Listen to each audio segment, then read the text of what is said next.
যে তোমাৰ মায়াক কোনেও তল দিব নোৱাৰে। আৰু যিমানবিলাকেই তোমাৰ বিভূতি এই সমস্তবিলাক সমস্ত তোমাৰ ইচ্ছাতেই আছে। সেয়েহে আমাৰ বিভূতি অনেক আছে, জানিব লাগিব।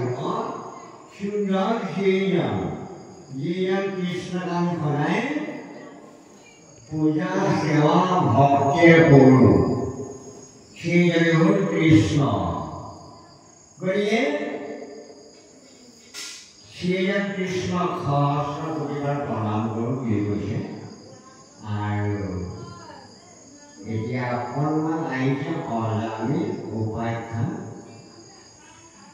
এই অজামিল অতি মলিন আৰু অধম বুদ্ধি। মানুহৰ জীৱনটো দুখৰ দিন কোন মুহূৰ্তত আহে, সুখৰ দিন কোন মুহূৰ্তত আহে, মৃত্যুৰ দিন কোন মুহূৰ্তত আহে, ইয়াক কোনেও আমি কল্পনা কৰিব নোৱাৰোঁ। তথাপি পৰম পাতলী দিব্য ব্ৰাহ্মণ জাতি হৈ তেওঁ ব্ৰহ্মতে হৰণ হ'ল, বিচাৰ পতিত হ'ল।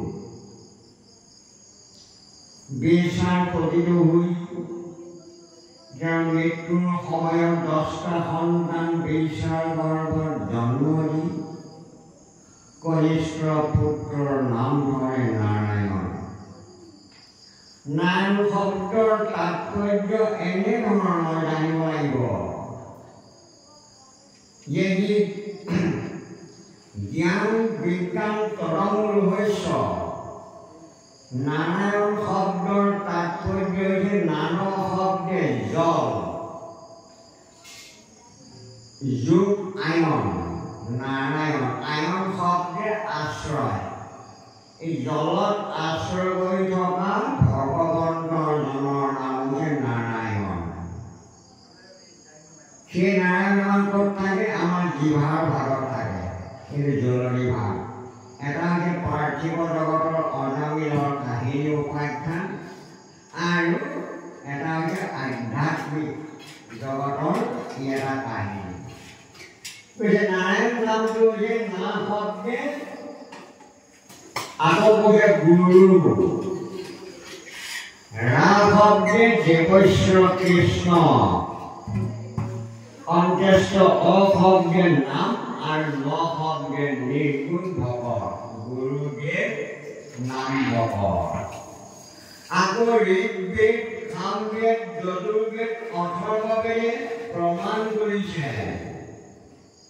ব্ৰহ্মাই 4বাৰ এই বেদ উঠাই আনি 3বাৰ প্ৰমাণ কৰিলে।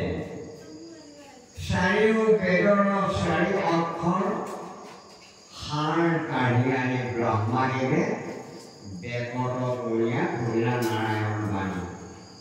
সেই নাৰায়ণৰ নাম গায়া শুদ্ধ কৰিলোঁ আমি চিত্ৰ গায়া, হৰি সন্তোষৰ কাৰণ আৰু নাজানি এই নাৰায়ণ। আকৌ এই নাৰায়ণ শব্দৰ মাজতে বহুত তত্ত্ব ইয়াত সোমাই আছে। গতিকে না শব্দে শৰণ, ৰা শব্দে ভজন, অশব্দে নাম, অশব্দে শৰণ ভজন শ্ৰৱণ, আৰু ন শব্দে নিৰ্গুণ কৃষ্ণৰ